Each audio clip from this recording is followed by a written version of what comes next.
एक बिंदु ने एक बिंदु से कहा, तुम मुझसे जितना दूर रहोगी मैं उससे उतना ही दूर रहूँगा। तो मेरे प्यारे साथियों, मैं अभिलाष सिंह फिर से हाजिर हूँ आपके साथ एक नए वीडियो के साथ, एक नए टॉपिक के साथ। तो कैसे हैं आप लोग? चलिए अब हम स्टार्ट करते हैं अपना नया टॉपिक, पैराबोला। कोनिक सेक्शन का एक बहुत ही बेहतरीन और प्यारा सा टॉपिक है पैराबोला। तो मेरी ये लाइन याद रखिएगा आप। अभी मैं इस लाइन का कुछ मतलब बताऊंगा आपको, है ना। तो तब तक हम देखते हैं कि पैराबोला क्या है। तो आप लोगों को मैं पढ़ा रहा था कोनिक सेक्शन, यानी हम लोग क्या लें, एक कोन ले लें, राइट सर्कुलर कोन यानी लंबवृत्तीय शंख, और इसको एक प्लेन की सहायता से समतल से कुछ इस तरह से काट दें। ऐसे अगर काटेंगे तो आपको कुछ दिख रहा होगा कि जब इसके इस पार्ट को अलग करेंगे तो आपको कुछ इस तरह से एक संरचना दिखाई देगी। इसे हम कहते हैं परवलय यानी पैराबोला। तो बेटा ये पैराबोला है। इस पैराबोला को हम लोग बढ़िया एक अच्छे टॉपिक की तरह से समझ कर पढ़ेंगे। तो पैराबोला भी हमारा कोऑर्डिनेट ज्योमेट्री का एक बहुत ही बढ़िया सा टॉपिक है। इसमें हम लोग इसके बारे में पहले हम इसकी इक्वेशन निकालेंगे, और पहले हम इसकी फंडामेंटल इक्वेशंस यानी जिनको हम कह सकते हैं स्टैंडर्ड इक्वेशंस निकालेंगे।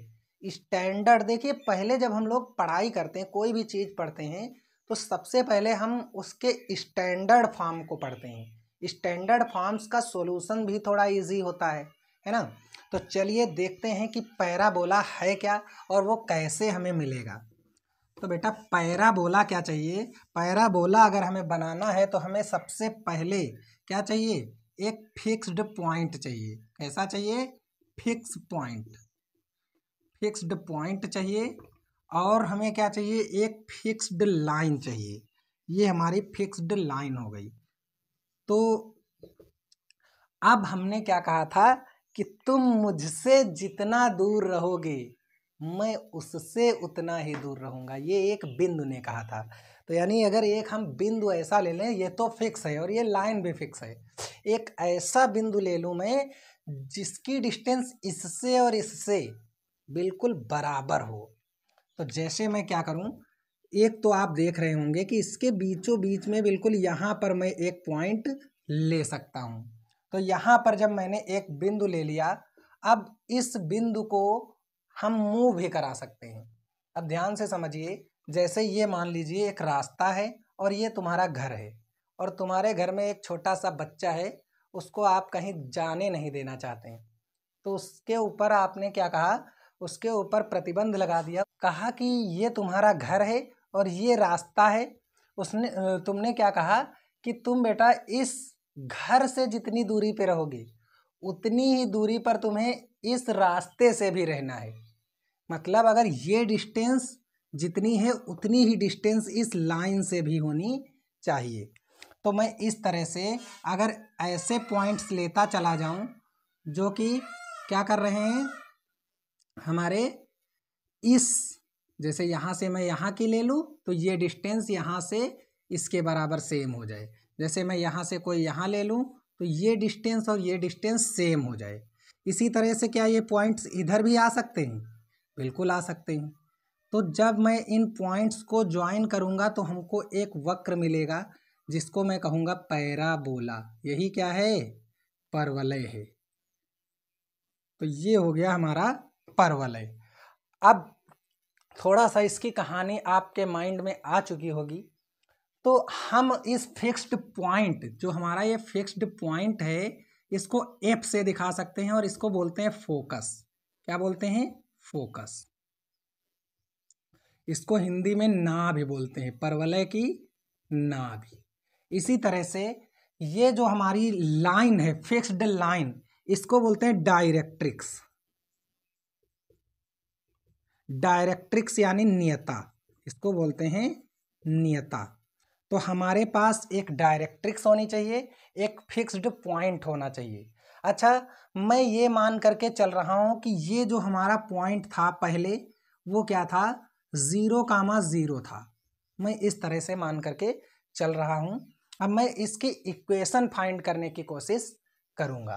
तो मैं कह दूँ कि ये हमारी जो लाइन थी उसको मैंने L से डिनोट कर दिया, और ये जो हमारा फोकस था उसको F से डिनोट कर दिया। अब मैं इस कर्व पर कोई एक पॉइंट रैंडमली ले लूँ, P, कहीं पर भी ले लूँ, तो P ले लिया, मान लिया इसके कोऑर्डिनेट्स क्या हैं, x, y। तो अब आप लोग एक चीज तुरंत समझ गए होंगे कि मैंने क्या कहा कि PF जो है ये डिस्टेंस वो PL के इक्वल है। क्या है, PF और PL इक्वल है, PF is equal to PL। तो जब ये दोनों डिस्टेंस इक्वल हैं तो आप यहाँ से कह सकते हैं कि PF अपान PL जो होता है ये 1 हो जाएगा। अगर ये दोनों इक्वल हैं तो ये 1 हो जाएगा। और इस रेशियो को ध्यान से देखिएगा, इस रेशियो को हम बोलते हैं इसेंट्रिसिटी, यानी इसको बोलते हैं उत्केंद्रता, परवलय की उत्केंद्रता, यानी स्मॉल ई से इसको हम डिनोट करते हैं। और जब ये इक्वल हैं तो इसकी उत्केंद्रता क्या हो जाएगी, 1 हो जाएगी। ये कहानी आप अपने माइंड में सेट कर लीजिए। यानी परवलय की जो उत्केंद्रता होती है वो क्या होती है, 1 होती है। तो मैं यहाँ से देखूँ कि अगर मैं इस रेशियो को इसेंट्रिसिटी कह सकता हूँ तो ज़रा ध्यान से देखिए, PF is equal to e into PL, ये हमारी क्या होगी, पैराबोला की इक्वेशन यहाँ से हम निकाल सकते हैं। अब PF क्या है हमें, अब ध्यान से देखिएगा आप, ये दो पॉइंट्स हमको दे रखे हैं। अगर इसकी जगह मैं कोई पॉइंट ले लूँ, जैसे मैं मान लूँ कि ये A डिस्टेंस पर है तो A,0 इसके कोऑर्डिनेट हो जाएंगे, बिल्कुल हो जाएंगे। तो ये A डिस्टेंस पे है, ये 0,0 था, तो यहाँ से मैंने ये डिस्टेंस ले ली A, तो इसको मैं कह सकता हूँ A,0 और x, y। तो जब दो पॉइंट्स गिवन है मैं दोनों पॉइंट से क्या निकाल सकता हूँ, डिस्टेंस निकाल सकता हूँ, PF की डिस्टेंस निकाल के यहाँ रख दूँ। इसेंट्रिसिटी हमारी किसके लिए, पैराबोला के लिए, तो 1 होती है, तो यहाँ पर हमें 1 ही रख देना, कुछ नहीं करना है। और PL ये डिस्टेंस हमारी P पॉइंट से लाइन की डिस्टेंस। तो ये बात मैंने आपको पैराबोला उधर स्ट्रेट लाइन में पहले ही बता चुके हैं कि एक लाइन और एक पॉइंट की डिस्टेंस कैसे निकालते हैं। तो अगर आपने वो लेक्चर्स नहीं देखें उसको देख लीजिए, क्योंकि मैं जो भी टॉपिक्स आपके साथ डिस्कस कर रहा हूँ वो सीरियल बाय सीरियल है, एक के बाद एक आएगा, तभी आप अच्छे से सीख सकते हैं। तो चलते हैं, अब हम लोग एक इक्वेशन निकालते हैं जो कि हमारी स्टैंडर्ड इक्वेशन है पैराबोला की। तो चलिए, अब मैं मान लेता हूँ कि हमें पैराबोला की इक्वेशन निकालनी है। तो हमारे पास सबसे पहले एक जो पैराबोला है वो इस तरह से है, ये जो है ये एक्स एक्सिस है। क्या है, एक्स एक्सिस है। एक बात ध्यान से देखिएगा, ये एक्स एक्सिस है और वाई एक्सिस ऊपर होगी, लेकिन मैं ये मान के चल रहा हूँ कि ये पैराबोला की भी एक्सिस है। ध्यान से समझिएगा, कोई ज़रूरी नहीं है कि पैराबोला की ये एक्सिस हो, क्योंकि मैं यहाँ भी तो बना सकता हूँ, लेकिन मैं स्टैंडर्ड इक्वेशन फाइंड करना चाह रहा हूँ, इसलिए इस पैराबोला को मैंने एक्स एक्सिस पर ही ऐसे ले लिया है। तो ये जो इक्वेशन, ये जो एक्सिस है हमारी, यही एक्सिस पैराबोला की है। और ये जो पॉइंट है, मान ले रहा हूँ कि ये हमारा ओरिजिन पॉइंट है, ओरिजिन पॉइंट यानी मूल बिंदु है। तो इससे अगर ए डिस्टेंस दूरी पर देखें तो हमारी ये मान लेते हैं हम, क्या है, नाभि है हमारी A,0, और ये फोकस है, तो फोकस को F से मैं दिखाई दे रहा हूँ। अच्छा, हमने कहा कि जितनी दूरी पर ये पॉइंट होगा उतनी ही दूरी पर एक फिक्स्ड लाइन भी तो होगी, बिल्कुल होगी। अच्छा, ये तो हमारा वाई एक्सिस है, ये तो हमारा वाई एक्सिस है, ध्यान से समझिएगा आप। फिक्स्ड लाइन हमारी नियता जो है वो ये है ना। तो अब यहाँ से इधर की डिस्टेंस आप तुरंत बता दीजिए क्या हो जाएगी, x इक्वल टू माइनस की a। तो यही हमारी इक्वेशन हो जाएगी, नियता की समीकरण हो जाएगी डायरेक्ट्रिक्स की, x plus a is equal to 0। तो ये हमारी L की जो इक्वेशन आ गई वो क्या आ गई, x plus a is equal to 0। तो अब हम लोग क्या निकालें, एक पॉइंट ले लेते हैं, इस पर P पॉइंट है, मान लेता हूँ P पॉइंट के कोऑर्डिनेट x, y हैं। तो आप डेफिनेशन के अकॉर्डिंग क्या कह सकते हैं, P F is equal to P L, क्या कह सकते हैं, P F is equal to P L. तो ध्यान से देखिएगा, P F is equal to P L. तो यहाँ से मैं पी एफ कैसे निकालूंगा, आप ध्यान से देखेंगे। तो पी एफ अगर हमको निकालना है तो ये मैं किस तरह से निकालूंगा, जरा ध्यान से देखें आप। ये है पी एफ, पी एफ के लिए हमें 2 पॉइंट्स दे रखे हैं, तो 2 पॉइंट्स से के बीच की डिस्टेंस निकालना बहुत ही इजी होता है। x माइनस ए का whole square plus y minus 0 का whole square is equal to P L. अच्छा एक बात बताइए आप, एक पॉइंट और एक लाइन के बीच डिस्टेंस निकालने का तरीका आपको पता है, लेकिन मैं यहाँ पर देखो क्यों वो फार्मूला लगाऊं, यहाँ पर तो मैं डायरेक्ट भी निकाल सकता हूँ। ये 0,0 है और ये x,y है, तो क्या ये डिस्टेंस हमारी यहाँ तक की डिस्टेंस x होगी, और ये डिस्टेंस तो मैं देख ही रहा हूँ a है, क्योंकि a डिस्टेंस ये है तो a डिस्टेंस ये भी है, जितनी दूरी ये है उतनी ही दूरी ये है। तो मैं कह सकता हूँ x प्लस ए पूरी डिस्टेंस ये वाली हो गई, पी एल की लंबाई x प्लस ए हो गई, और ये पॉजिटिव होनी चाहिए, इसलिए मैंने इसमें क्या लगा लिया, मॉड लगा लिया। तो अब जरा यहाँ से ध्यान से देखें, इस इक्वेशन से रूट गायब करने के लिए मैं दोनों पक्षों का वर्ग कर दूंगा। तो जैसे ही वर्ग करूंगा तो यहाँ से क्या आ जाएगा, x square plus a square minus 2ax plus का y square is equal to x square plus a square plus 2ax। तो यहाँ से देख सकते हैं आप, एक्स स्क्वायर ए स्क्वायर दोनों तरफ से कैंसिल हो जाएगा, y square is equal to 2ax और ये 2ax मिलकर के बन जाएगा जा करके 4ax। तो y square is equal to क्या आ गया, 4ax। तो ये हमारी पैराबोला की इक्वेशन आ गई। तो स्टैंडर्ड पैराबोला जिसके, अच्छा ये जो पॉइंट है बेटा इसको बोलते हैं शीर्ष, यानी वर्टेक्स ऑफ पैराबोला। तो इसके शीर्ष क्या हैं, ध्यान से देखिए, शीर्ष क्या है, 0,0 है, नाभि यानी फोकस क्या है, a,0 है, और डायरेक्ट्रिक्स यानी नियता क्या है हमारी, वो है x plus a is equal to 0। तो ये हमारे एक स्टैंडर्ड पैराबोला मैंने निकाल लिया है, जिसकी इक्वेशन है y square is equal to 4ax, और नियता का के जो पॉइंट्स नियता की इक्वेशन है वो है x प्लस ए, और नाभि है a,0, शीर्ष है 0,0। तो मेरे हिसाब से ये कहानी आपको अभी तक की समझ में आ गई होगी दोस्तों। तो अगर इतना आ गया है तो मैं आगे चलता हूँ और आगे मैं बताता हूँ कि क्या स्टैंडर्ड पैराबोला और भी हो सकते हैं। तो बेटा बिल्कुल हो सकते हैं। इसको मैंने किधर की ओर खोला है, एक्स एक्सिस की पॉजिटिव डायरेक्शन की तरफ। अगर मैं यही पैराबोला इधर बना दूं तब भी तो स्टैंडर्ड ही होगा, बिल्कुल होगा। चलिए देखते हैं। तो अब सेकंड केस, ये जो पहला केस था, अब सेकंड केस अगर मैं देखूं तो उसमें क्या हो जाएगा, यही काम कुछ इस तरह से हो जाए, ये 0,0 हो और एक पैराबोला इधर से आकर के इधर खुल जाए और डायरेक्ट्रिक्स यहाँ हो, इसकी नाभियाँ क्या हो जाएंगी, -a,0, और इसका जो हमारा शीर्ष है वो 0,0।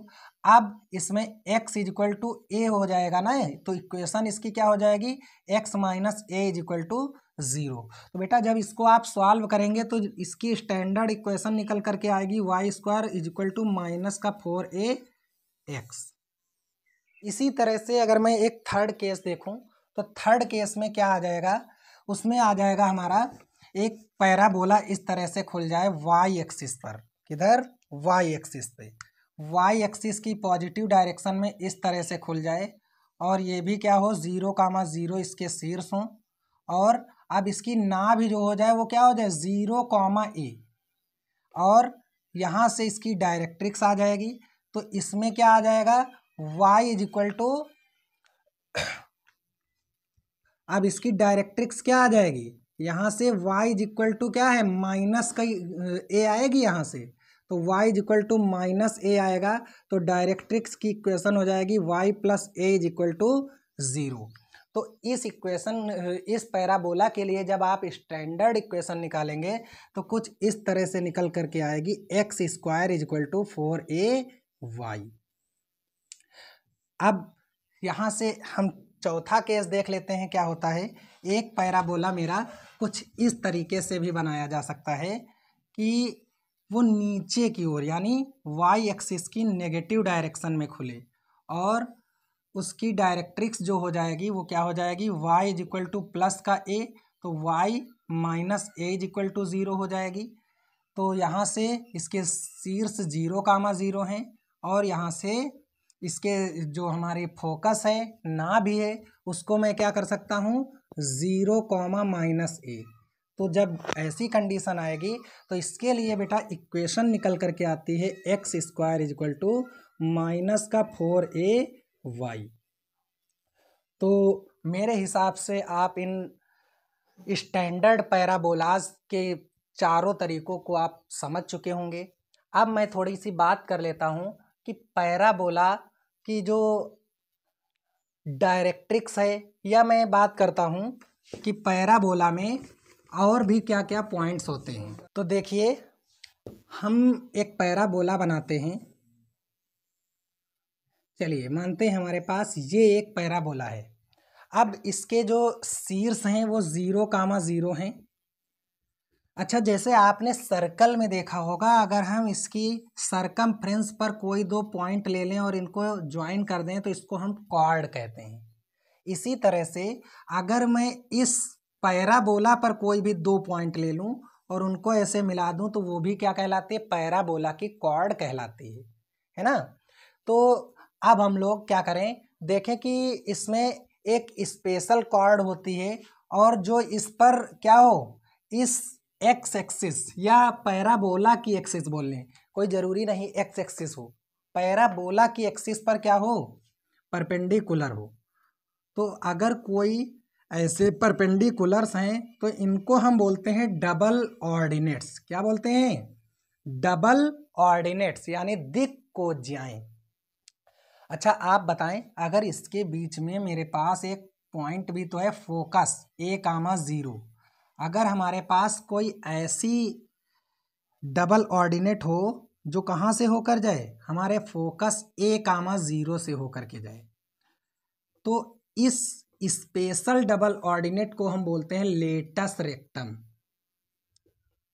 लेटस रेक्टम यानी नाभि। अच्छा ध्यान से देखें, नाभि पर क्या है, लंब है, इसलिए इसको बोलेंगे नाभि लंब।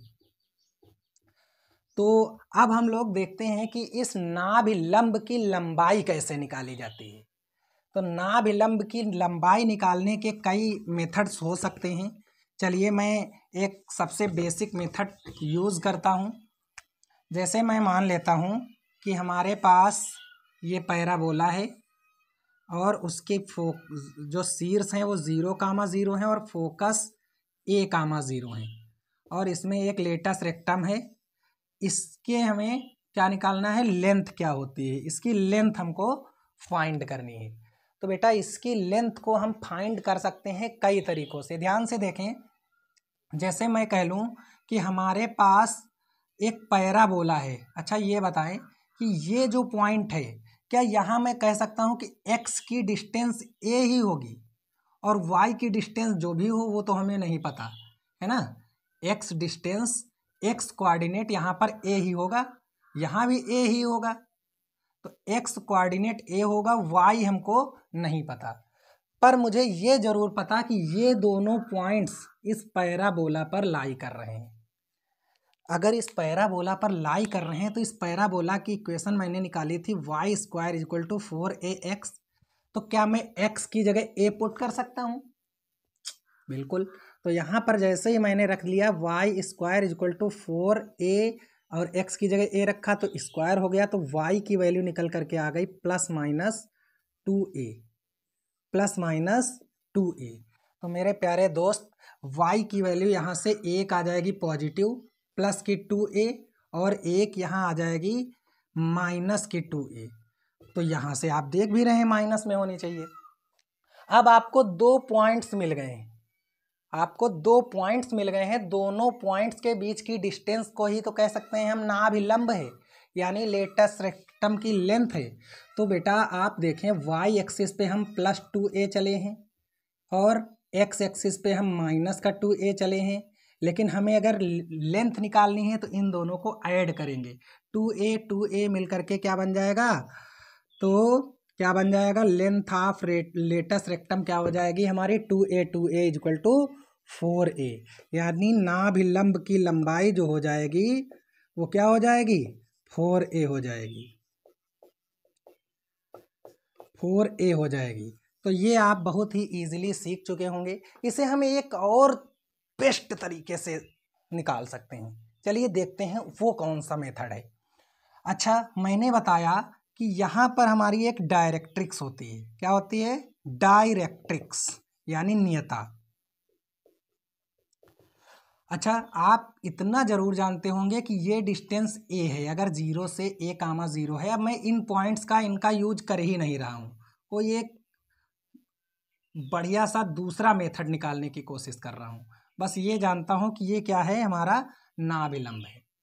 अच्छा, ये डिस्टेंस आप कह सकते हैं कि a है, और मैंने तुमको ये भी बताया पहले ही कि ये डिस्टेंस जितनी होती है उतनी ही डिस्टेंस ये होती है ना, बिल्कुल होती है। तो मेरे प्यारे दोस्त, यहाँ से अगर मैं देखूँ कि ये एक लाइन है और ये हमारा क्या है, फोकस है। ये पॉइंट हमारा क्या है, फोकस है। a, 0 इसके कोऑर्डिनेट थे, ये हमारा पॉइंट है फोकस है। और ये हमारा पॉइंट कौन सा है, P है, और ये L है हमारी लाइन।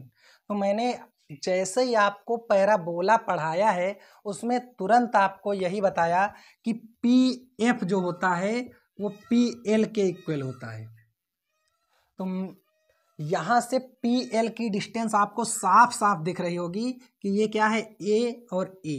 तो यहाँ से A + A मिल करके 2A नहीं हो गई, बिल्कुल हो गई। यहाँ से A और A, जब मैं ये बिल्कुल लेटेस्ट रेक्टम बनाया हूँ यहाँ पर मैंने, तो ये क्या है, A + A मिल करके 2A हो गई। तो ये डिस्टेंस और ये डिस्टेंस पूरी इक्वल होती है, तो 2A ये भी हो गई ना।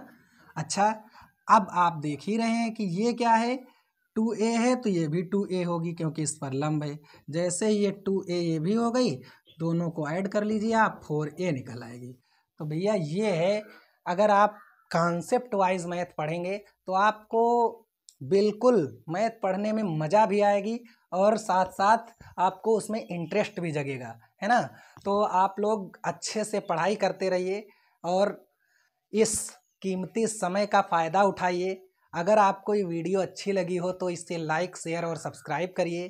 तब तक के लिए हम आपसे विदा लेते हैं, मिलते हैं जल्द ही नेक्स्ट वीडियो के साथ, और इसके आगे के क्वेश्चंस को भी देखेंगे। इसमें जो जो और टॉपिक्स बचे हुए हैं उनको बताएंगे और इससे रिलेटेड अच्छे अच्छे क्वेश्चंस भी सॉल्व करेंगे। Bye bye.